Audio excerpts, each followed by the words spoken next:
ಬೆಂಗಳೂರಿನ ಗೃಹ ಸಚಿವರ ನಿವಾಸದ ಮುಂಭಾಗ ದೊಡ್ಡ ಹೈಡ್ರಾಮವೇ ನಡೆದಿದೆ.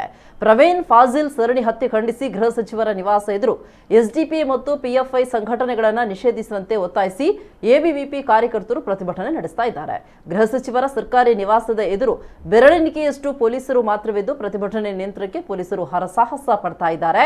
ಹೀಗಾಗಿ ಪೊಲೀಸರು ಲಾಠಿ ಪ್ರಯೋಗ ಮಾಡಿದ್ದಾರೆ. ನಿವಾಸದ ಎದುರಿದ್ದ ಹೂಕುಂಡಗಳೆಲ್ಲ ಪುಡಿಪುಡಿಯಾಗಿದೆ. ಸಿಎಂ ಹಾಗೂ ಗೃಹ ಸಚಿವರ ವಿರುದ್ಧ ಘೋಷಣೆ ಕೂಗಿ ಮೂಲಕ ಕೇಸರಿ ಕಾರ್ಯಕರ್ತರು ಆಕ್ರೋಶವನ್ನ ವ್ಯಕ್ತಪಡಿಸಿದ್ರು. ಗೃಹ ಸಚಿವರು ರಾಜೀನಾಮೆ ನೀಡಲೇಬೇಕು ಅಂತ ಪಟ್ಟು ಹಿಡಿದಿದ್ದಾರೆ.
Justice!